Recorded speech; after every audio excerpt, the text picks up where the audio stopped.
Nunca pensé que perder una tarjeta de crédito pudiera cambiar mi vida. Pero así fue como empezó todo, en una mañana cualquiera de abril en Madrid. El sol apenas se asomaba por encima de los edificios de la Castellana cuando salí de mi ático en la Torre Picasso. Como cada día, bajé en el ascensor privado, saludé al portero con un gesto distraído y me subí a mi Aston Martin plateado. Me llamo Alejandro Montero, tengo 45 años y hasta ese día, creía tenerlo todo bajo control. Soy el CEO de una de las empresas tecnológicas más importantes de España, y mi tarjeta de crédito ilimitada era más que un simple trozo de plástico, era un símbolo de mi éxito, de mi poder. Conduje por el paseo de la Castellana, esquivando el tráfico matutino con la habilidad que da la costumbre. Mi primera parada fue en la cafetería de siempre, cerca de la Plaza de Colón. Entré, pedí mi café cortado y un croissant, y fue entonces cuando lo noté. Al buscar mi tarjeta en la cartera, no estaba. Fruncí el ceño, pensando que quizás la había cambiado de lugar. Rebusqué en todos los bolsillos, pero nada. No pasa nada, señor Montero, dijo María, la camarera que me conocía desde hace años. Puede pagarlo mañana. Le sonreí, agradecido, pero internamente estaba molesto. No por el dinero, claro, sino por la inconveniencia. Volví a mi coche, repasando mentalmente dónde podría haberla dejado. La noche anterior había estado en una cena de negocios en el restaurante Salacaín, luego tomé unas copas en el bar del Hotel Ritz. ¿La habría dejado en alguno de esos lugares? Mientras conducía hacia mi oficina en la Torre Foster, llamé a mi asistente, Sofía. Buenos días, Sofía. Necesito que canceles mi tarjeta de crédito negra. Creo que la he perdido. Hubo un silencio al otro lado de la línea. Señor Montero, ¿está seguro? Esa tarjeta es. La interrumpí, sí, ya lo sé. Solo hazlo, por favor. Aparqué en mi plaza reservada y subí a mi despacho en el piso 30. Desde allí, podía ver gran parte de Madrid. En días claros como aquel, incluso se podía distinguir la Sierra de Guadarrama a lo lejos. Me senté en mi sillón de cuero italiano y empecé a hacer llamadas. Primero, al Salacaín. Hablé con el maitre, Javier, quien me aseguró que revisarían las cámaras de seguridad y el área de la mesa donde había cenado. Luego llamé al Ritz, donde el encargado del bar, un inglés llamado Thomas, me prometió hacer lo mismo.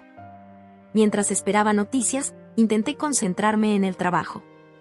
Tenía una videoconferencia con unos inversores de Silicon Valley, una reunión con el equipo de marketing sobre el lanzamiento de nuestro nuevo producto, y una comida con el ministro de Economía. Pero mi mente seguía volviendo a la tarjeta perdida. A media mañana, Sofía entró en mi despacho. Señor Montero, he hablado con el banco. Dicen que debido a la naturaleza especial de su cuenta, cancelar la tarjeta y emitir una nueva llevará unos días. La miré incrédulo. ¿Días? ¿Estás de broma? Soy uno de sus clientes más importantes. Sofía se encogió de hombros, impotente. Lo sé, señor. Dicen que es por motivos de seguridad. Resoplé, frustrado. Era la primera vez en años que me sentía vulnerable. Siempre había confiado en que mi dinero y mis conexiones podían resolver cualquier problema de forma inmediata. Pero aquí estaba, esperando como cualquier persona normal. El resto del día transcurrió en una nebulosa de irritación y preocupación. Durante la comida con el ministro en el restaurante Coque, me sentí extrañamente desnudo al tener que pagar con una de mis tarjetas normales. El ministro, un hombre astuto llamado Ricardo, notó mi incomodidad. ¿Todo bien, Alejandro? Pareces distraído. Le conté lo de la tarjeta, esperando quizás que ofreciera ayuda, que hiciera una llamada para acelerar el proceso. En cambio, se rió. Vaya. El gran Alejandro Montero, a merced de la burocracia bancaria como el resto de los mortales. Su comentario me molestó más de lo que quise admitir. Por la tarde, recibí llamadas tanto del Salacaín como del Ritz. En ninguno de los dos lugares habían encontrado mi tarjeta. Comenzaba a resignarme a la idea de que tendría que esperar esos días que el banco había mencionado. Esa noche, de vuelta en mi ático, me serví una copa de Vega Sicilia único y salí a la terraza. Madrid se extendía ante mí, un mar de luces y vida. Desde allí podía ver la Gran Vía, el Palacio Real, la Plaza de España. Lugares que conocía bien, pero que de alguna manera se sentían distantes, como si pertenecieran a otro mundo. Pensé en todas las veces que había usado esa tarjeta sin siquiera mirar el importe. En los trajes de Loewe, los relojes de Cartier, las cenas en restaurantes con estrellas Michelin. ¿Realmente necesitaba todo eso? Por primera vez en mucho tiempo, me sentí inseguro. El sonido de mi teléfono me sacó de mis pensamientos. Era Luisa, mi ex esposa. Alejandro, ¿has olvidado que mañana es el cumpleaños de Martín? Maldije internamente. Con todo el lío de la tarjeta, había olvidado por completo el cumpleaños de mi hijo. Claro que no, Luisa. Tengo su regalo listo. Mentí, sabiendo que tendría que solucionar eso por la mañana. Después de colgar, volví a entrar en el apartamento. Mis pasos resonaban en el suelo de mármol de Carrara. Todo a mi alrededor gritaba lujo y exclusividad. El Picasso en la pared del salón, la cocina de diseño italiano que apenas usaba, la bodega climatizada llena de vinos carísimos. Y sin embargo, en ese momento, todo me pareció vacío. Me fui a la cama con una sensación extraña en el estómago. No era preocupación por la tarjeta, no realmente. Era algo más profundo, una inquietud que no podía nombrar.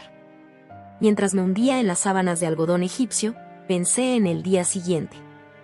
Tendría que comprar un regalo para Martín sin mi tarjeta habitual. Un inconveniente menor, me dije, pero por alguna razón, se sentía como algo más grande.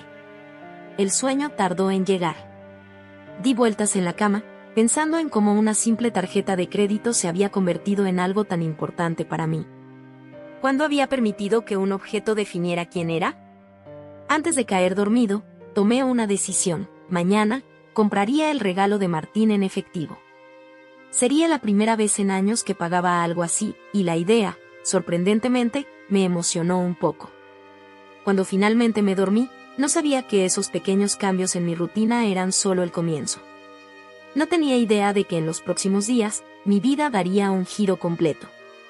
Que la pérdida de esa tarjeta me llevaría por caminos que nunca imaginé recorrer, y que me enfrentaría a partes de Madrid, y de mí mismo, que había ignorado durante demasiado tiempo.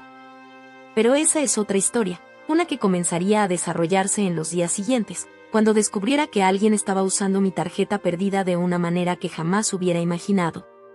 La mañana del tercer día sin mi tarjeta amaneció con una llovizna típica de Madrid en primavera. Desde la ventana de mi ático, veía cómo las gotas de agua se deslizaban por los cristales, difuminando las luces de la ciudad que empezaba a despertar. Me preparé un café en mi máquina italiana de última generación, pensando en cómo afrontaría el día sin mi preciada tarjeta negra.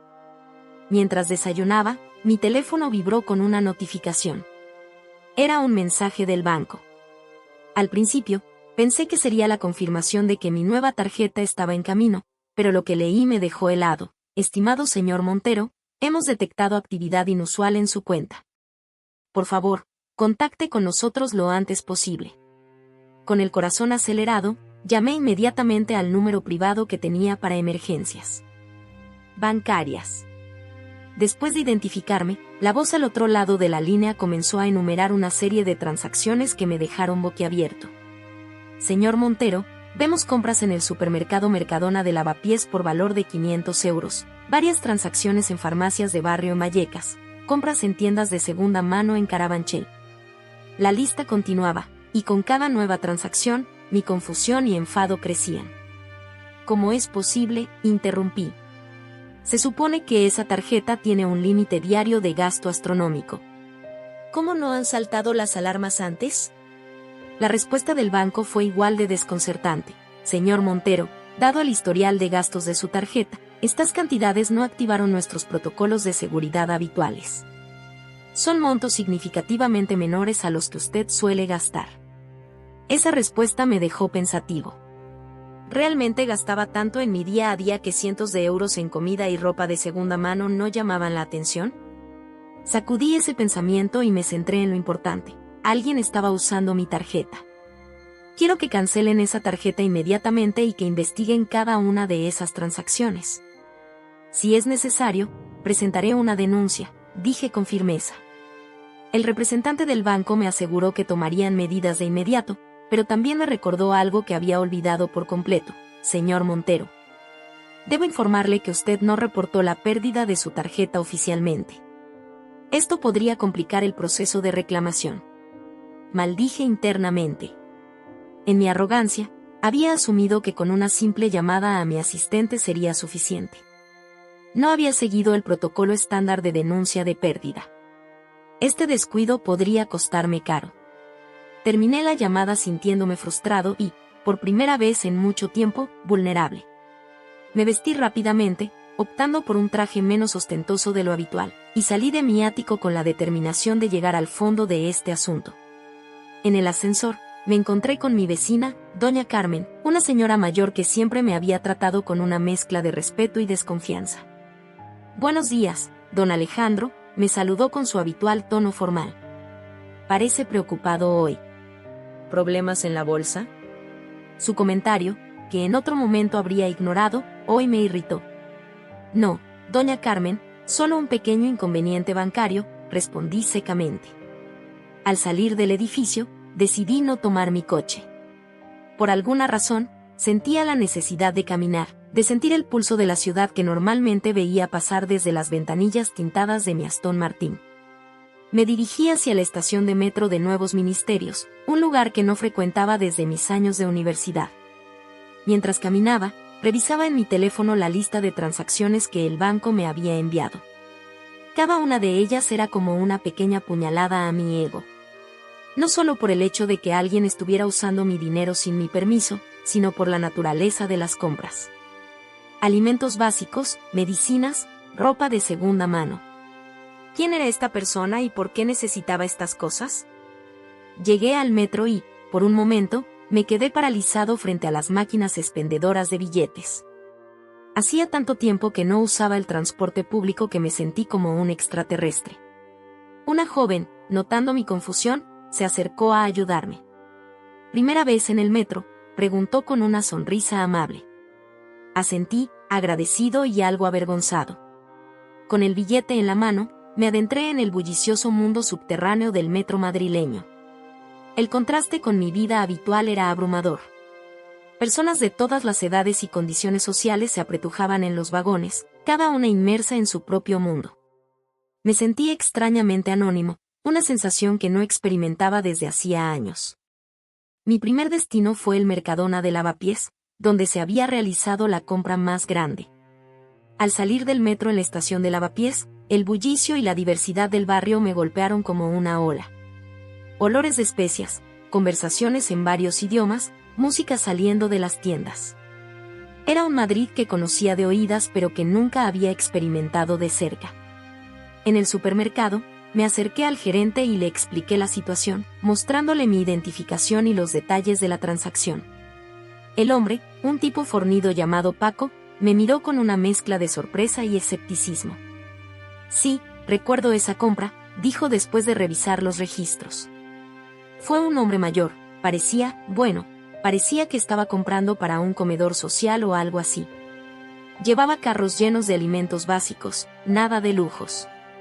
Su descripción me dejó perplejo. ¿Un hombre mayor? ¿Comprando para un comedor social?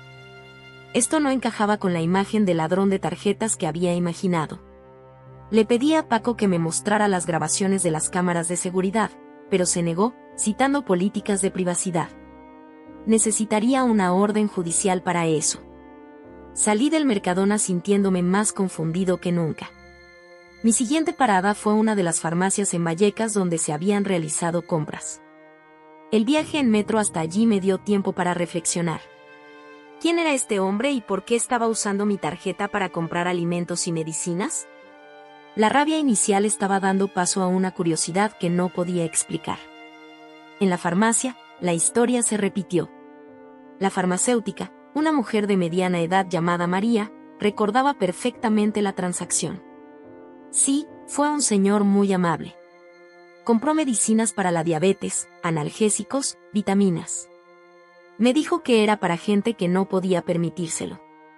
Incluso dejó pagados algunos medicamentos para los clientes habituales que sabía que tenían dificultades económicas. Salí de la farmacia con la cabeza dando vueltas. Este hombre, quienquiera que fuese, estaba usando mi dinero para ayudar a otros. Era un robo, sí, pero uno con un propósito que no podía ignorar. Me senté en un banco de la plaza cercana, observando el ir y venir de la gente. Familias con niños, ancianos paseando, jóvenes riendo. Toda una vida que transcurría ajena a mis preocupaciones financieras. Mientras estaba allí sentado, recibí otra llamada del banco. Habían logrado bloquear la tarjeta, pero me informaron que necesitarían mi presencia para formalizar la denuncia. También advirtieron que, dado que no había reportado la pérdida inmediatamente, podría haber complicaciones con el seguro. En ese momento, tomé una decisión impulsiva. Le dije al representante del banco que esperara, que aún estaba investigando por mi cuenta. No sabía por qué, pero sentía que necesitaba entender más antes de tomar medidas legales. El resto de la tarde la pasé visitando las otras tiendas donde se habían realizado compras. En cada lugar, la historia era similar.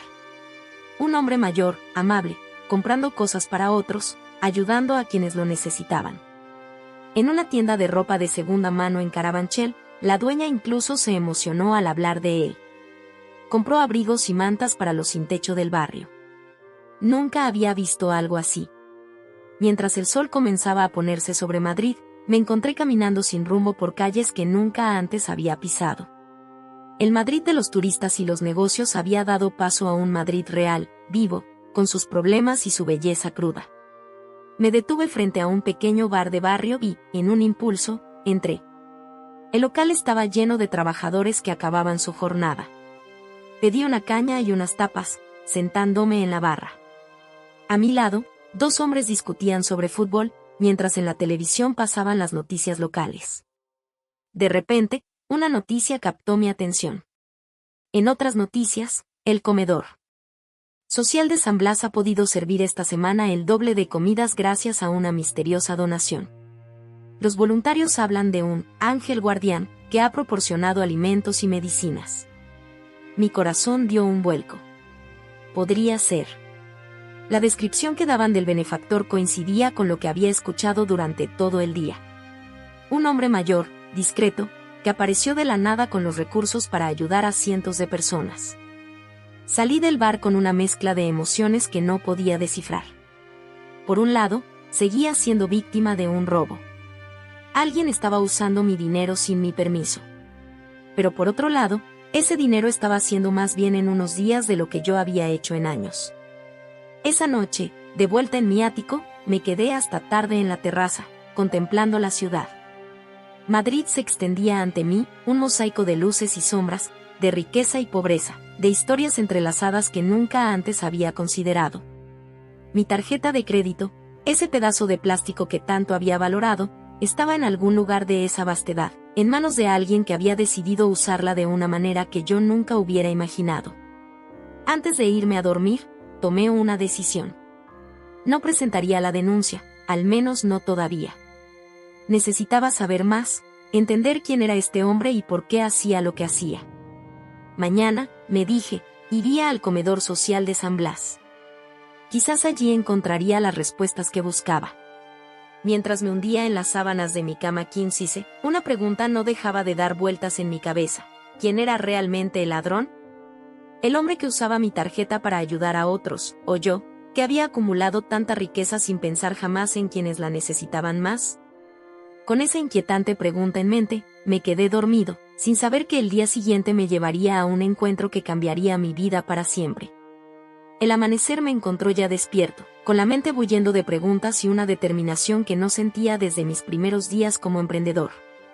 Me vestí con ropa casual, algo inusual para mí, unos vaqueros, una camisa sencilla y unas zapatillas deportivas que apenas había usado. Quería pasar desapercibido en los barrios que iba a visitar hoy. Antes de salir, hice algo que no había hecho en años. Preparé mi propio desayuno.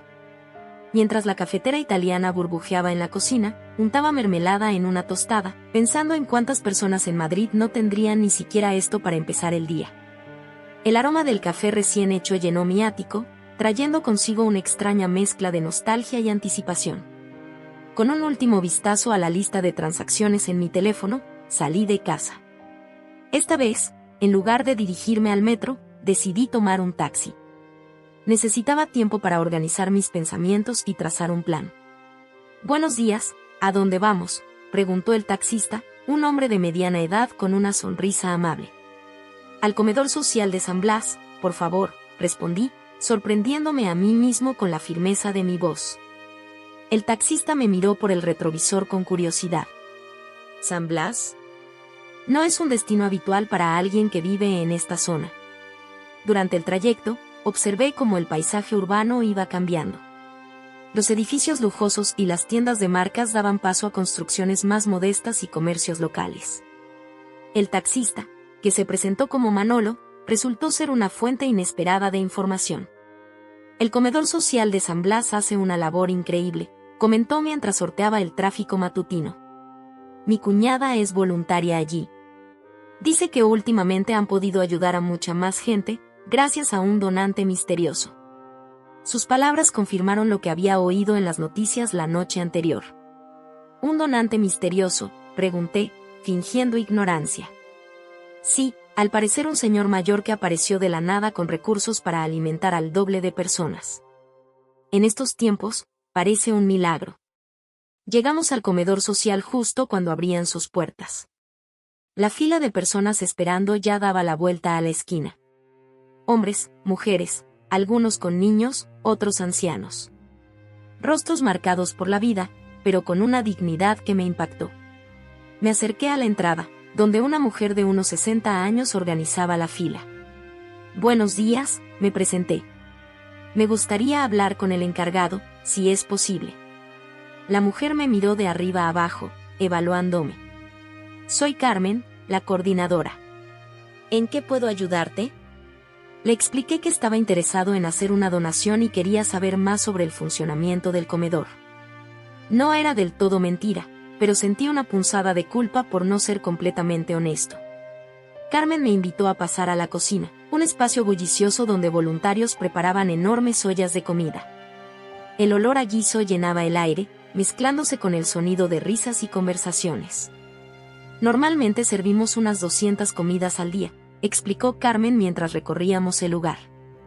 «Pero desde hace unos días, hemos podido duplicar esa cantidad. Todo gracias a un ángel guardián que prefiere mantenerse en el anonimato». Escuché atentamente, buscando cualquier detalle que pudiera llevarme al hombre que estaba usando mi tarjeta. «¿Y no saben nada sobre este benefactor?», pregunté, tratando de no sonar demasiado ansioso. Carmen sonrió. «Solo que es un hombre mayor, muy amable. Viene, hace grandes compras de alimentos y medicinas, y se va sin querer reconocimiento. Dice que solo quiere ayudar». Mientras Carmen seguía hablando, observé a los voluntarios trabajar. Había gente de todas las edades, desde estudiantes hasta jubilados, todos unidos por el deseo de ayudar. Me sentí pequeño de repente, insignificante con todo mi dinero y poder frente a esta muestra de generosidad desinteresada. Salí del comedor social con más preguntas que respuestas, pero con una sensación de propósito que no había sentido en años. Mi siguiente parada fue una de las farmacias en Vallecas donde se habían realizado compras con mi tarjeta. La farmacia era pequeña, con un aire familiar que contrastaba con las grandes cadenas que solía frecuentar. Detrás del mostrador, una mujer de unos 50 años atendía a un cliente. Esperé pacientemente, observando los estantes llenos de medicamentos, algunos de los cuales reconocí de la lista de transacciones. Cuando fue mi turno, me presenté y le mostré la lista de compras realizadas con mi tarjeta. La farmacéutica, que se presentó como Lucía, frunció el ceño al ver el documento. «Sí, recuerdo estas compras», dijo después de un momento. Fue un señor mayor, muy educado. Compró medicinas para la diabetes, analgésicos, antibióticos. Dijo que era para gente que no podía permitírselo. ¿Notó algo extraño en él?, pregunté, sin saber bien qué esperaba escuchar. Lucía negó con la cabeza. «Para nada. De hecho, fue muy considerado. Incluso dejó pagados algunos medicamentos para clientes habituales que sé que tienen dificultades económicas. Pensé que era algún tipo de programa de ayuda social. Salí de la farmacia sintiéndome cada vez más intrigado. Este hombre no solo estaba usando mi dinero para comprar lo necesario, sino que lo hacía de una manera estratégica y compasiva. Mi siguiente parada fue una tienda de ropa de segunda mano en Carabanchel. El local era pequeño, abarrotado de prendas de todos los estilos y épocas. Una campana sonó cuando entré, alertando a la dueña, una mujer menuda de unos 60 años. «Buenas tardes», saludé. «Estoy buscando información sobre unas compras realizadas aquí hace unos días». La mujer, que se presentó como Pilar, escuchó atentamente mientras le explicaba la situación, omitiendo el detalle de que era mi tarjeta la que se había usado. «Oh. Sí», exclamó Pilar, sus ojos iluminándose con el recuerdo. Fue algo increíble. Un señor mayor vino y compró prácticamente toda la ropa de abrigo que teníamos. Abrigos, mantas, bufandas. Dijo que era para la gente sin hogar del barrio. Mientras Pilar hablaba, noté la emoción en su voz. ¿Sabe? Al principio pensé que era una broma. Nadie había comprado tanto de una vez. Pero luego, esa misma noche, vi a varias personas sin hogar con ropa nueva. Fue como un milagro. Salí de la tienda con una sensación extraña en el pecho. Por un lado, seguía siendo víctima de un robo. Pero por otro, el impacto positivo que estaba teniendo ese dinero era innegable. Mi última parada del día fue un pequeño supermercado en Usera. Para cuando llegué, el sol ya estaba bajando, tiñendo el cielo de Madrid de tonos anaranjados. El dueño del supermercado, un hombre corpulento llamado Antonio, me recibió con cierta desconfianza. Sí, hubo unas compras grandes hace unos días, confirmó después de ver la lista de transacciones.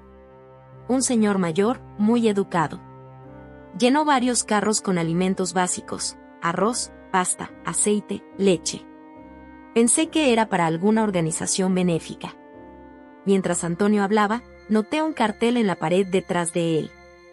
Era un anuncio para una asociación local que ayudaba a familias en situación de pobreza. ¿Conoce esta asociación?, pregunté, señalando el cartel. Antonio asintió. Claro, hacen una labor estupenda. De hecho, el señor que hizo las compras mencionó que era para ellos. Incluso dejó pagados algunos pedidos para familias que sé que están pasando por momentos difíciles. Salí del supermercado cuando ya había anochecido. Las calles de Usera bullían de actividad, con familias paseando y terrazas llenas de gente disfrutando de la suave noche madrileña. Me senté en un banco de la plaza, tratando de procesar todo lo que había descubierto durante el día. El hombre que estaba usando mi tarjeta no era un simple ladrón. Era alguien que conocía las necesidades de estos barrios, que sabía dónde y cómo ayudar de la manera más efectiva. Estaba haciendo algo que yo, con todos mis recursos, nunca había considerado hacer. Mientras observaba a la gente pasar, una pregunta comenzó a formarse en mi mente. ¿Quién era realmente este hombre? ¿Y por qué, de todos los millones de tarjetas en Madrid, había elegido la mía? Decidí que necesitaba encontrarlo, no para denunciarlo, sino para entender.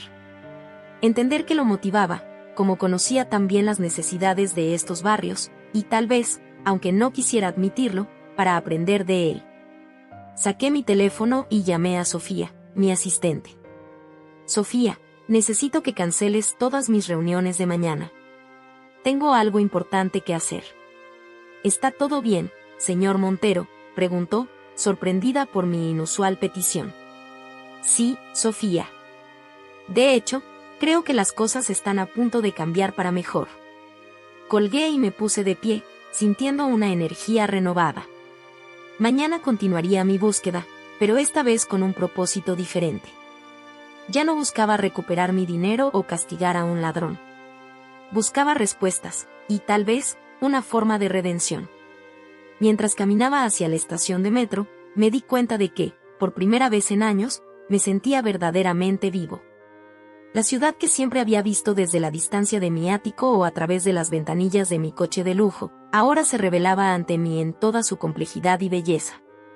Esa noche, de vuelta en mi ático, me quedé despierto hasta tarde, repasando mentalmente cada conversación, cada rostro que había visto durante el día. El contraste entre mi vida de lujos y la realidad que había presenciado era abrumador. Pero en lugar de sentirme culpable, me sentí inspirado. Inspirado para hacer algo, para ser parte de la solución en lugar de ignorar el problema. Antes de irme a dormir, tomé una decisión. Mañana, volvería al comedor social de San Blas. Algo me decía que allí encontraría las respuestas que buscaba. Y quizás, también encontraría una nueva dirección para mi vida. La mañana siguiente me desperté antes del amanecer, con una mezcla de anticipación y nerviosismo que no había sentido en años. Me vestí con la misma ropa casual del día anterior, consciente de que hoy podría ser el día en que finalmente me encontrara cara a cara con el hombre que había estado usando mi tarjeta. Mientras preparaba mi café, mi mente repasaba el plan. Volvería al comedor social de San Blas, esta vez no como un simple observador, sino como un voluntario más. Había llamado la noche anterior, ofreciéndome para ayudar, y Carmen, la coordinadora, había aceptado encantada. Salí de mi ático cuando las primeras luces del día comenzaban a iluminar el Skyline de Madrid. En lugar de tomar un taxi, decidí usar el metro. Quería sumergirme completamente en la experiencia, sentir el pulso de la ciudad que despertaba. En el vagón, rodeado de trabajadores somnolientos y estudiantes madrugadores, me sentí extrañamente anónimo y, al mismo tiempo, más conectado que nunca con la gente de mi ciudad. Observé los rostros cansados pero determinados, escuché fragmentos de conversaciones sobre preocupaciones cotidianas, y me di cuenta de cuánto había estado perdiendo al vivir en mi burbuja de lujo. Llegué al comedor social justo cuando el sol comenzaba a calentar las calles de San Blas. Carmen me recibió con una sonrisa cálida y un delantal. Bienvenido, Alejandro. Me alegra que hayas decidido unirte a nosotros hoy. Empezaremos preparando el desayuno. La cocina era un hervidero de actividad. Voluntarios de todas las edades trabajaban en armonía, preparando enormes ollas de café, cortando pan y organizando las mesas. Me asignaron la tarea de ayudar con la distribución de la comida, una posición que me permitiría observar a todos los que entraran. Mientras trabajaba, charlé con otros voluntarios. Estaba María, una jubilada que llevaba 5 años viniendo todos los días, Pablo, un estudiante universitario que dedicaba sus mañanas libres a ayudar, y Lucía, una enfermera que colaboraba en sus días libres. Cada uno tenía una historia, una razón para estar allí, y me encontré fascinado por su dedicación y compasión. Las puertas se abrieron a las 8 en punto, y una fila de personas comenzó a entrar. Hombres y mujeres de todas las edades, algunos solos, otros con niños pequeños agarrados a sus manos. Me sorprendí al ver que muchos no encajaban en el estereotipo que tenía de personas necesitadas. Había jóvenes que podrían haber sido ejecutivos en mi empresa, madres que parecían recién salidas de dejar a sus hijos en el colegio, ancianos que me recordaban a mis propios padres. Mientras servía café y repartía pan, me esforcé por hacer contacto visual con cada persona, ofreciendo una sonrisa o una palabra amable. Algunos devolvían la sonrisa, otros mantenían la mirada baja, pero todos agradecían el gesto con un suave gracias. Pasaron las horas y no había señales del misterioso benefactor. Comenzaba a pensar que tal vez había elegido el día equivocado cuando, cerca del mediodía, lo vi entrar. Era un hombre mayor, de unos 70 años, con el pelo canoso y una barba bien cuidada. Vestía de manera sencilla pero limpia, pantalones grises, una camisa azul claro y una chaqueta gastada pero elegante. Lo que más me impactó fueron sus ojos, de un azul profundo, brillantes y llenos de una vitalidad que contrastaba con su apariencia física. Se acercó a la fila con paso lento pero seguro, saludando por su nombre a varias personas. Claramente, era un rostro conocido aquí. Mi corazón se aceleró cuando lo vi sacar de su bolsillo una tarjeta de crédito negra. Mi tarjeta. Sin pensarlo 2 veces, me acerqué a él. Disculpe, dije, tratando de mantener la calma. ¿Podría hablar con usted un momento? El hombre me miró, y por un instante, vi un destello de reconocimiento en sus ojos. ¿Acaso sabía quién era yo? Por supuesto, joven, respondió con una voz sorprendentemente fuerte y clara. Pero primero, ¿le importa si hago esto? Se dirigió hacia Carmen, quien lo recibió con un abrazo afectuoso. Los vi hablar en voz baja, y luego Carmen asintió con entusiasmo. El hombre entregó mi tarjeta, y Carmen la pasó por un lector portátil. Me quedé paralizado, observando cómo mi tarjeta de crédito, ese símbolo de estatus y poder que tanto había valorado, se convertía en una herramienta para alimentar a decenas de personas necesitadas. Carmen anunció en voz alta: «Atención todos. Gracias a la generosidad de nuestro ángel guardián, hoy podremos ofrecer comidas para llevar a todos. Por favor, pasen por la cocina al salir para recoger sus paquetes». Un murmullo de agradecimiento recorrió la sala. Vi lágrimas en los ojos de algunas personas, sonrisas de alivio en otras. El impacto de este simple acto de generosidad era palpable y abrumador. El hombre se acercó a mí con una sonrisa tranquila. «Ahora sí, joven. ¿De qué quería hablarme?». Tragué saliva, de repente inseguro de cómo proceder. «Mi nombre es Alejandro Montero», comencé, «y esa tarjeta es mía». El hombre no pareció sorprendido. Asintió lentamente, como si hubiera estado esperando este momento. «Ah, señor Montero. Lo estaba esperando. ¿Qué le parece si vamos a dar un paseo? Creo que tenemos mucho de qué hablar». Salimos del comedor social bajo la mirada curiosa de Carmen y algunos voluntarios. El hombre, que se presentó como Manuel, me guió hacia un pequeño parque cercano. Mientras caminábamos, comencé a bombardearlo con preguntas, pero él levantó una mano, pidiéndome paciencia. «Primero, señor Montero, quiero que observe», dijo, señalando a nuestro alrededor. El parque estaba lleno de vida, niños jugando, ancianos conversando en los bancos, jóvenes paseando perros. «¿Qué ve?». «Veo gente normal, viviendo sus vidas», respondí, sin entender a dónde quería llegar. Manuel sonrió. «Exacto. Gente normal. Pero entre ellos hay historias de lucha, de superación, de necesidad». Esa madre con su hijo, señaló a una mujer joven que empujaba un cochecito, perdió su trabajo hace 3 meses y lucha por llegar a fin de mes. Aquel hombre, indicó a un señor mayor que leía el periódico, es un jubilado que tiene que elegir entre comprar medicinas o comida. Me quedé en silencio, asimilando sus palabras.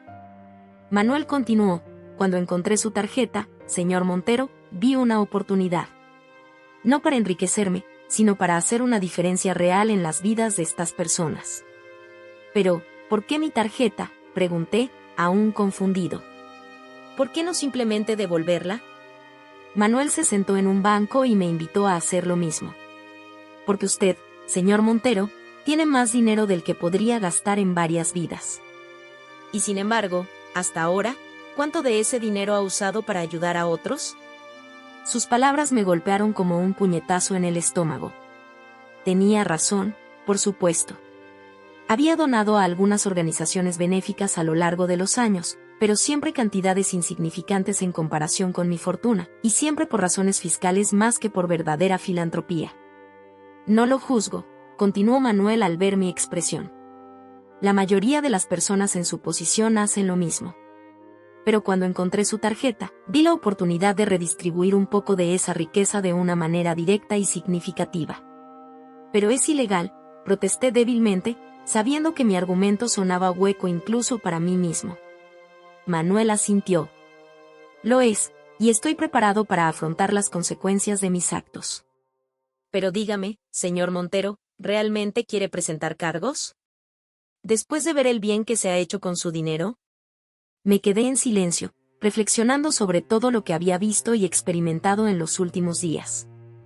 Las caras agradecidas en el comedor social, las historias de los dependientes en las tiendas y farmacias, la genuina diferencia que este dinero había hecho en las vidas de tantas personas. ¿Cómo sabía dónde y cómo ayudar?, pregunté finalmente. Manuel sonrió con nostalgia. «He vivido en estas calles toda mi vida, señor Montero. Fui maestro durante 40 años en un colegio público aquí en San Blas. Conozco a estas personas, sus luchas, sus necesidades. Cuando me jubilé, decidí dedicar mi tiempo a ayudar como pudiera. Encontrar su tarjeta fue como recibir una herramienta que multiplicó mi capacidad de hacer el bien. Mientras hablaba, observé a Manuel más detenidamente. Sus manos estaban marcadas por el trabajo, su rostro surcado por arrugas que hablaban de una vida de servicio y compasión. Este hombre, que podría haber usado mi tarjeta para darse lujos o simplemente ignorarla, había elegido convertirla en un instrumento de cambio positivo. ¿Qué piensa hacer ahora, señor Montero?, preguntó Manuel, devolviéndome a la realidad. Me di cuenta de que estaba en una encrucijada. Podía denunciar a Manuel, recuperar mi dinero y volver a mi vida de siempre. O podía. Quiero ayudar, dije, sorprendiéndome a mí mismo con la firmeza de mi voz. Quiero aprender de usted, Manuel. Enséñame cómo puedo usar mi riqueza para hacer una diferencia real. La sonrisa de Manuel se ensanchó, iluminando todo su rostro. Esa, señor Montero, es la mejor decisión que podría tomar. Pero le advierto, una vez que comience este camino, su vida nunca volverá a ser la misma. Pasamos el resto de la tarde caminando por el barrio. Manuel me presentó a personas que había ayudado, familias que ahora podían permitirse medicinas para sus hijos, ancianos que ya no tenían que elegir entre calefacción y comida, jóvenes que habían recibido ayuda para continuar sus estudios. Con cada historia, cada rostro agradecido, sentía que una parte de mí se transformaba. La riqueza que siempre había visto como un fin en sí misma, ahora se revelaba como lo que realmente era, un medio para hacer el bien, para marcar una diferencia real en el mundo. Al caer la noche, Manuel y yo nos despedimos frente al comedor social. Mañana es un nuevo día, señor Montero, dijo mientras me devolvía mi tarjeta. ¿Qué piensa hacer con él? Miré la tarjeta en mi mano, ese pedazo de plástico que ahora parecía cargado de un nuevo significado y responsabilidad. Voy a usarla como usted me ha enseñado, Manuel. Para ayudar, para hacer una diferencia. Mientras caminaba hacia la estación de metro, sentí como si un peso enorme se hubiera levantado de mis hombros. Por primera vez en años, tenía un propósito claro, una misión que iba más allá de acumular más riqueza o poder. Esa noche, de vuelta en mi ático, miré la ciudad de Madrid con nuevos ojos. Ya no veía solo edificios y luces, sino vidas interconectadas, historias de lucha y esperanza, y sobre todo, oportunidades para hacer el bien. Antes de irme a dormir, hice una llamada a Sofía, mi asistente. Sofía, necesito que canceles todas mis reuniones de la próxima semana. Voy a empezar un nuevo proyecto, uno que cambiará la forma en que hacemos las cosas. ¿Un nuevo proyecto, señor Montero?, preguntó, sorprendida. Sí, Sofía. Vamos a aprender a usar nuestros recursos para algo más que generar beneficios. Vamos a aprender a cambiar vidas. Mientras me preparaba para dormir, pensé en Manuel, en las personas que había conocido en el comedor social, en las historias que había escuchado. Me di cuenta de que había encontrado algo que el dinero no podía comprar, un propósito, una conexión real con las personas y la ciudad que me rodeaban. Mañana sería el primer día del resto de mi vida, una vida dedicada no solo a hacer negocios, sino a hacer la diferencia. Y todo gracias a una tarjeta de crédito perdida y un hombre extraordinario que me había enseñado el verdadero valor del dinero. El sol apenas comenzaba a asomarse sobre los edificios de Madrid cuando me levanté al día siguiente. Había dormido poco, mi mente rebosante de ideas y planes para este nuevo capítulo de mi vida. Me vestí con ropa cómoda, consciente de que hoy no iría a mi oficina en la Torre Foster, sino de vuelta a las calles de San Blas. Mientras preparaba mi café, sonó mi teléfono. Era Sofía, mi asistente, probablemente preocupada por mi repentino cambio de planes. Buenos días, señor Montero, su voz sonaba tensa. He cancelado todas sus reuniones como me pidió, pero la junta directiva está preocupada. Quieren saber qué está pasando. Respiré hondo, sabiendo que este era solo el comienzo de los desafíos que enfrentaría. Diles que estoy trabajando en un nuevo proyecto que cambiará el rumbo de la empresa. Convocaré una reunión la próxima semana para explicarlo todo. Después de colgar, me quedé mirando por la ventana de mi ático. La ciudad se extendía ante mí, un mar de edificios y calles que ahora veía con ojos nuevos. Cada calle, cada barrio, escondía historias de lucha y esperanza que antes había ignorado. Salí de casa y, en lugar de tomar mi coche, me dirigí a la estación de metro. El vagón iba lleno de trabajadores y estudiantes, y me encontré observando sus rostros, preguntándome por sus vidas, sus luchas diarias. ¿Cuántos de ellos se saltaban comidas para llegar a fin de mes? ¿Cuántos tenían que elegir entre pagar el alquiler o comprar medicinas? Llegué al comedor social de San Blas justo cuando abrían sus puertas. Carmen, la coordinadora, me recibió con una sonrisa sorprendida. «Va, Alejandro. No esperaba verte tan pronto. ¿Vienes a ayudar de nuevo?» «Sí, Carmen», respondí, sintiendo una determinación que no había experimentado en años. «Y no solo hoy. Quiero involucrarme más, quiero hacer más». Carmen me miró con curiosidad mientras me entregaba un delantal. «Ayer hablaste con Manuel, ¿verdad?» Asentí, y ella sonrió. «Ese hombre tiene el don de inspirar a la gente. Venga, hay mucho por hacer». Las siguientes horas las pasé sirviendo desayunos, limpiando mesas y, lo más importante, escuchando. Escuché a María, una mujer de mediana edad que había perdido su trabajo en una fábrica y ahora luchaba por mantener a sus 2 hijos. A Juan, un jubilado cuya pensión apenas cubría sus necesidades básicas. A Ana, una joven estudiante que trabajaba turnos de noche para pagarse la universidad. Cada historia era un recordatorio de lo privilegiada que había sido mi vida y de cuánto podía hacer para marcar la diferencia. Durante un descanso, me senté con Carmen para discutir ideas. «Carmen, quiero hacer más que servir comidas», le dije.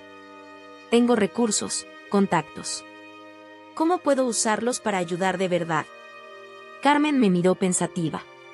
«Bueno, la comida es esencial, pero muchas de estas personas necesitan más que eso.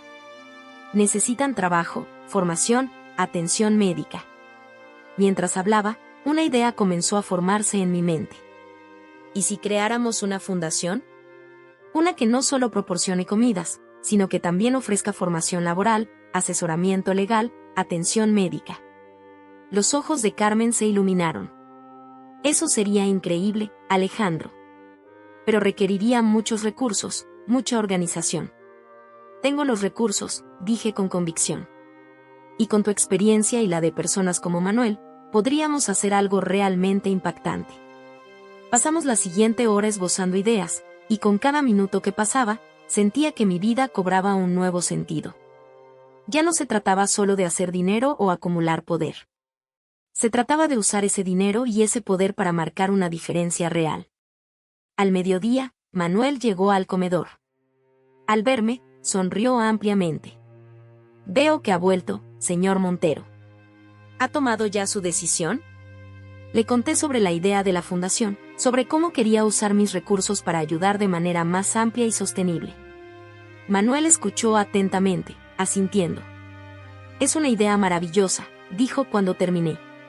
«Pero déjeme darle un consejo, no se apresure. Antes de lanzarse a crear una fundación, pase tiempo aquí. Conozca a la gente, entienda sus necesidades reales. La caridad efectiva no se trata solo de dar dinero, sino de entender y empoderar a las personas». Sus palabras me hicieron reflexionar. Tenía razón, por supuesto. En mi entusiasmo, corría el riesgo de cometer los mismos errores que había cometido en los negocios, actuar sin entender completamente el terreno. «Tiene razón, Manuel», admití. «¿Me enseñaría? ¿Me ayudaría a entender realmente cómo puedo ayudar?» Manuel sonrió, una sonrisa que iluminó todo su rostro arrugado. «Por supuesto, Alejandro. Empecemos ahora mismo». Las siguientes semanas fueron una montaña rusa de emociones y descubrimientos. Bajo la tutela de Manuel y Carmen, me sumergí en el mundo de la ayuda comunitaria. Pasé días en el comedor social, noches en albergues para personas sin hogar, tardes en centros de formación para desempleados. Conocí a Rosa, una mujer de 60 años que había perdido su casa tras la muerte de su marido y ahora vivía en las calles. A pesar de su situación, mantenía una dignidad y una fuerza que me dejaron impresionado. Me habló de cómo el sistema a menudo fallaba a las personas mayores, de cómo se sentía invisible para la sociedad. También conocí a Javier, un joven brillante de 22 años que había tenido que abandonar sus estudios universitarios para cuidar de su madre enferma. Trabajaba en trabajos temporales mal pagados, pero soñaba con volver a la universidad y convertirse en ingeniero. Cada historia, cada rostro, cada lucha que presenciaba me recordaba cuánto había vivido en una burbuja, ajeno a las realidades de tantas personas en mi propia ciudad. Mientras tanto, mi ausencia en la empresa comenzaba a generar preguntas. Recibía llamadas diarias de la junta directiva, de socios preocupados, de inversores inquietos. Pero por primera vez en mi vida, los números en una hoja de balance parecían insignificantes en comparación con las vidas que estaba conociendo, las historias que estaba escuchando. Una tarde, mientras ayudaba en un banco de alimentos, recibí una llamada de mi abogado. Alejandro, dijo con voz grave, la Junta está considerando una moción para removerte como CEO. Dicen que tu comportamiento errático está poniendo en riesgo la empresa. La noticia debería haberme devastado. Había construido esa empresa desde cero, había dedicado mi vida a ella. Pero en lugar de pánico o ira, sentí una extraña calma. Entiendo, respondí. Diles que convocaré una reunión para mañana. Es hora de que explique lo que estoy haciendo. Esa noche, sentado en mi ático, redacté el discurso más importante de mi vida. No era un informe financiero o una estrategia de negocios. Era una declaración de intenciones, un manifiesto para un nuevo tipo de empresa. A la mañana siguiente, entré en la sala de juntas de la Torre Foster vestido con jeans y una camisa sencilla, un atuendo que hizo levantar más de una ceja entre los ejecutivos de traje. Me paré frente a ellos, respiré hondo, y comencé a hablar. Señoras y señores, durante las últimas semanas he estado ausente, y sé que eso ha causado preocupación. Hoy estoy aquí para explicarles por qué, y para proponerles un nuevo rumbo para nuestra empresa. Les hablé de Manuel, de la tarjeta perdida, de las vidas que había conocido en San Blas y otros barrios. De Madrid. Les conté sobre Rosa, sobre Javier, sobre las luchas diarias de personas que vivían a pocos kilómetros de nuestras lujosas oficinas. Hemos tenido éxito, continué, hemos generado riqueza. ¿Pero a qué costo? ¿Y para qué fin? Propongo que usemos nuestros recursos, nuestra experiencia en tecnología y negocios, para hacer algo más. Para marcar una verdadera diferencia en nuestra comunidad. Les presenté mi visión, una empresa que no solo buscara beneficios, sino que integrara la responsabilidad social en su núcleo. Programas de formación para jóvenes desfavorecidos, inversiones en viviendas asequibles, desarrollo de tecnologías para mejorar la vida de personas con discapacidades. No estoy sugiriendo que abandonemos nuestro negocio, aclaré. Estoy proponiendo que lo expandamos, que encontremos formas de hacer el bien mientras hacemos negocios. No solo es lo correcto, sino que a largo plazo, nos hará más fuertes y más resilientes como empresa. Cuando terminé, hubo un silencio en la sala. Luego, poco a poco, las preguntas comenzaron. Algunas escépticas, otras curiosas, algunas entusiastas. Durante las siguientes horas, debatimos, discutimos, planeamos. Al final del día, no todos estaban convencidos, pero había sembrado una semilla. La Junta acordó darme 6 meses para desarrollar y comenzar a implementar este nuevo enfoque. Salí de la Torre Foster sintiéndome agotado pero esperanzado. Mientras caminaba por la Castellana, mi teléfono sonó. Era Manuel.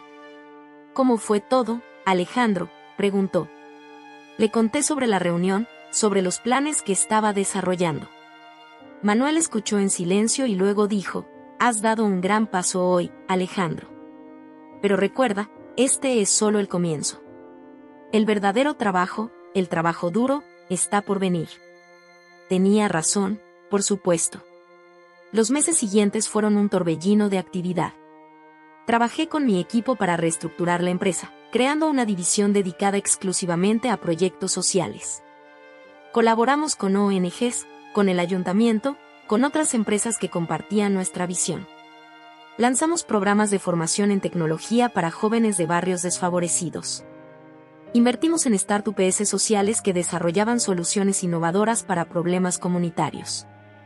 Creamos un fondo para microcréditos que ayudaba a pequeños emprendedores a iniciar sus negocios. No fue fácil. Hubo resistencia, tanto dentro de la empresa como fuera. Algunos accionistas se quejaron de que estábamos desviando recursos de la verdadera misión de la empresa.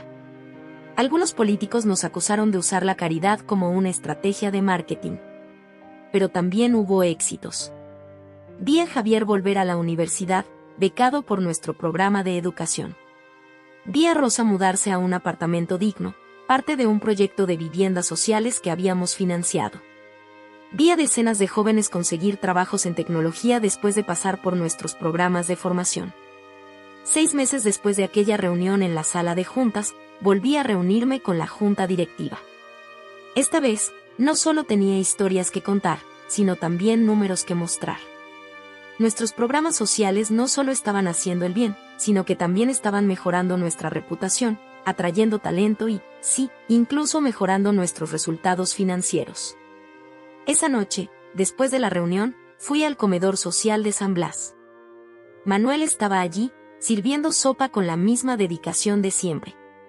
«Sabes, Alejandro», me dijo mientras trabajábamos lado a lado. «Cuando encontré tu tarjeta, nunca imaginé que llegaríamos a esto. Pero me alegro de haberla usado como lo hice. A veces, un pequeño acto puede desencadenar grandes cambios». Asentí, pensando en cómo mi vida había cambiado en estos meses. Ya no era solo un empresario exitoso. Ahora era alguien que estaba aprendiendo a usar ese éxito para algo más grande que sí mismo. «Gracias, Manuel», dije, «por enseñarme el verdadero valor del dinero». Manuel sonrió y volvió a servir sopa. Y yo, Alejandro Montero, exmillonario egoísta convertido en filántropo en ciernes, seguí su ejemplo, sirviendo a los demás con una sonrisa en el rostro y un propósito renovado en el corazón. Han pasado 6 meses desde aquella reunión decisiva con la junta directiva, y Madrid se encuentra en pleno verano. El calor es sofocante, pero no impide que las calles de la ciudad bullan de actividad. Desde mi despacho en la Torre Foster, observo el skyline madrileño, tan familiar y a la vez tan diferente a mis ojos. Esta mañana tengo una reunión importante, pero no es con inversores o socios comerciales. Es con el equipo de nuestra recién creada Fundación Montero, una organización sin ánimo de lucro que hemos establecido para canalizar nuestros esfuerzos filantrópicos de manera más efectiva. Sofía, mi fiel asistente, entra en el despacho con una taza de café. «Señor Montero, el equipo está listo en la sala de conferencias», me informa con una sonrisa.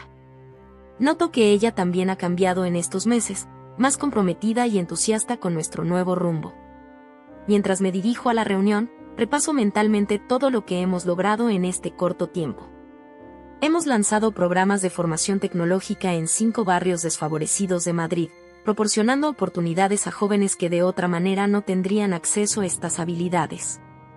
Hemos colaborado con el ayuntamiento en un proyecto de viviendas sociales, utilizando tecnología innovadora para crear hogares asequibles y sostenibles. Y, quizás lo más importante, hemos comenzado a cambiar la cultura de nuestra empresa, integrando la responsabilidad social en cada aspecto de nuestro negocio. Entro en la sala de conferencias y me encuentro con rostros familiares y nuevos. Está Carmen, la coordinadora del comedor social de San Blas, ahora directora de proyectos comunitarios de la Fundación. Javier, aquel joven brillante que conocí hace meses, ahora es nuestro enlace con las universidades locales. Y, por supuesto, Manuel, sentado en un rincón con su eterna sonrisa sabia, actuando como nuestro asesor principal en temas de impacto social. Buenos días a todos, saludo mientras tomo asiento. Tenemos mucho que discutir hoy. ¿Por dónde empezamos? Carmen toma la palabra. Alejandro, tenemos buenas noticias sobre el programa de formación tecnológica. La primera promoción de estudiantes está a punto de graduarse, y ya tenemos ofertas de trabajo para más del 80% de ellos. La noticia me llena de una satisfacción que antes solo asociaba con el cierre de grandes contratos o el lanzamiento de nuevos productos. Eso es fantástico, Carmen. ¿Alguno de ellos vendrá a trabajar con nosotros? Javier interviene. Sí, hemos ofrecido prácticas a 5 de los mejores estudiantes. Pero lo más emocionante es que algunos de ellos están desarrollando sus propias startups sociales. Están utilizando lo que han aprendido para crear soluciones tecnológicas para problemas de sus comunidades.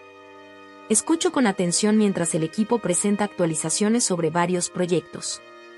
Hablamos de un nuevo programa de microcréditos que estamos lanzando en colaboración con bancos locales, de una iniciativa para llevar atención médica móvil a barrios periféricos utilizando tecnología de telemedicina, de un proyecto para crear huertos urbanos en azoteas de edificios públicos.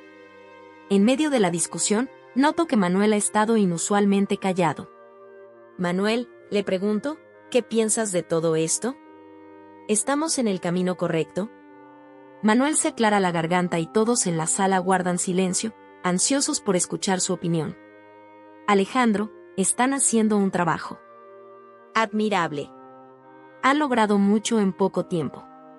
Pero hace una pausa, y siento que todos contenemos la respiración. Pero debemos tener cuidado de no caer en la trampa de la caridad paternalista. No se trata solo de dar, sino de empoderar. De crear sistemas que permitan a las personas salir adelante por sí mismas. Sus palabras resuenan en la sala, y veo asentimientos de acuerdo en varios rostros. Manuel continúa. Sugiero que para nuestro próximo gran proyecto, nos enfoquemos en la educación financiera y el emprendimiento social. Enseñemos a la gente no solo a pescar, sino a construir y gestionar sus propias empresas pesqueras, por así decirlo. La idea prende como una chispa en un campo seco.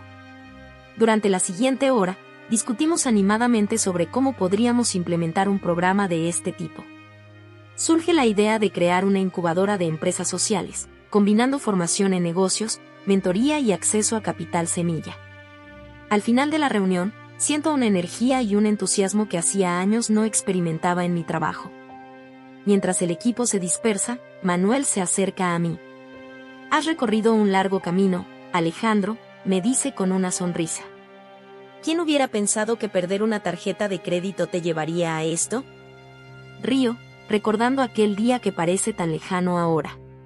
Ciertamente no yo. Pero estoy agradecido por ello. Y por ti, Manuel. Sin tu, digamos, uso creativo de mi tarjeta, nada de esto habría sucedido. Manuel asiente, su rostro tornándose serio. Sabes, Alejandro, aún me pregunto si hice lo correcto al usar tu tarjeta sin permiso. Fue ilegal, después de todo. Lo miro a los ojos, esos ojos sabios que han visto tanto. Quizás fue ilegal, Manuel. Pero fue lo correcto. A veces, se necesita una sacudida para despertarnos de nuestro letargo moral. Salimos juntos del edificio, decidiendo dar un paseo por el Paseo de la Castellana. El contraste entre los rascacielos de cristal y acero y las personas que luchan por sobrevivir en las calles ya no me parece normal o aceptable. ¿Sabes qué es lo más sorprendente de todo esto, Manuel?, le digo mientras caminamos. Es que soy más feliz ahora que cuando solo me preocupaba por ganar más dinero. Siento que estoy haciendo algo que realmente importa. Manuel sonríe. Eso, Alejandro, es el secreto que muchos pasan toda su vida sin descubrir. La verdadera felicidad viene de dar, de contribuir a algo más grande que uno mismo. Nos detenemos en un semáforo, y veo a una mujer joven luchando con varias bolsas de compras y un cochecito de bebé. Sin pensarlo, me acerco para ayudarla. Mientras cruzamos la calle juntos, ella me agradece profusamente. Este pequeño acto de amabilidad, que antes habría considerado insignificante, ahora me llena de una calidez inexplicable. De vuelta en la oficina, me encuentro con una sorpresa.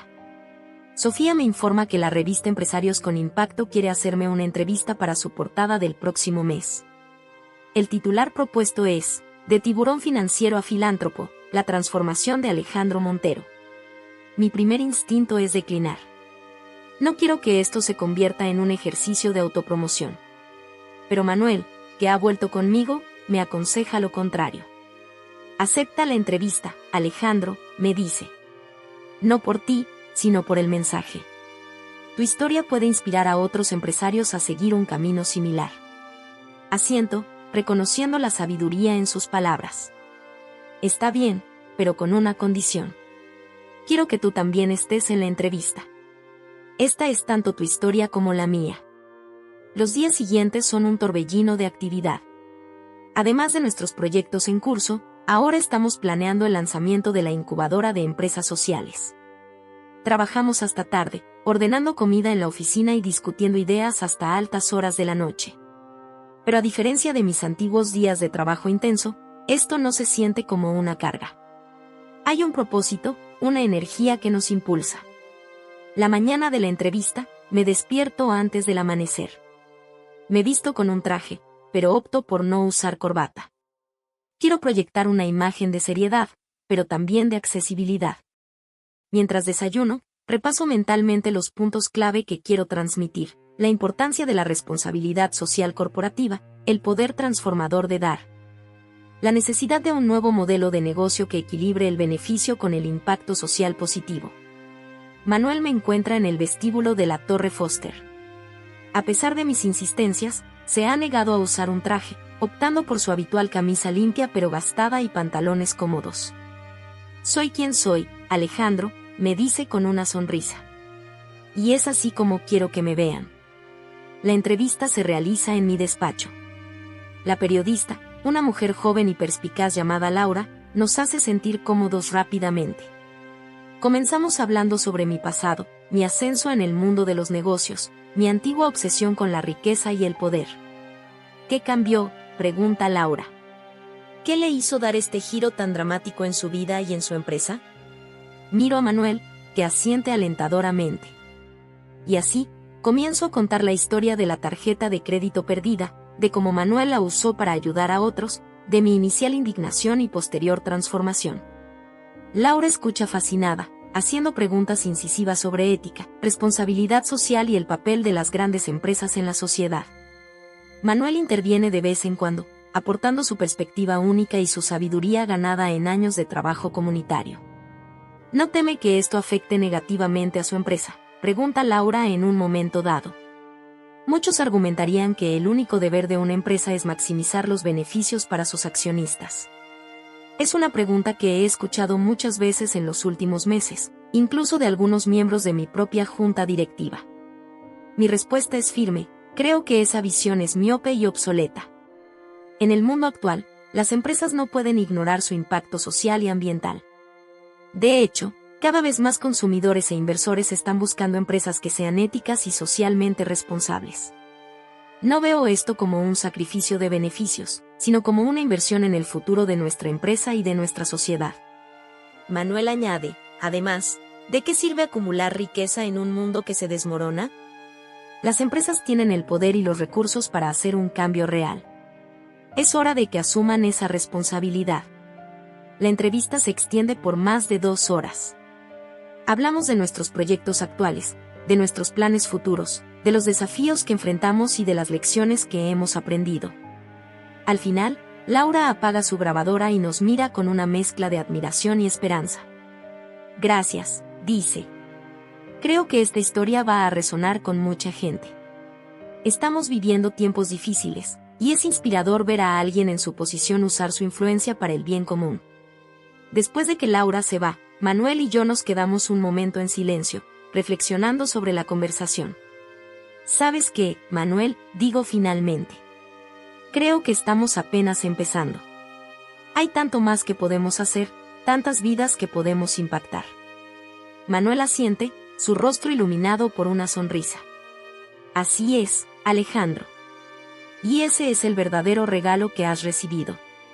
No solo has cambiado tu vida, has encontrado un propósito que puede durar toda una vida. Mientras Manuel se prepara para irse, recibo una llamada de Carmen. Hay una emergencia en uno de nuestros centros comunitarios en Vallecas. Una tubería rota ha inundado el sótano, donde guardábamos suministros para nuestro programa de alimentos. Sin pensarlo 2 veces, le digo a Sofía que cancele mis reuniones de la tarde. Manuel y yo nos dirigimos a Vallecas, listos para arremangarnos y ayudar en lo que sea necesario. Mientras viajamos en el metro, rodeados de madrileños de todas las edades y condiciones sociales, me doy cuenta de algo. Ya no soy el mismo hombre que perdió su tarjeta de crédito hace meses. Soy alguien nuevo, alguien mejor. Alguien que ha descubierto que la verdadera riqueza no se mide en euros, sino en las vidas que tocamos y mejoramos. Y mientras el metro avanza por los túneles de Madrid, siento una profunda gratitud. Gratitud por la tarjeta perdida, por Manuel, por esta segunda oportunidad en la vida. Y sobre todo, gratitud por haber encontrado, al fin, mi verdadero propósito.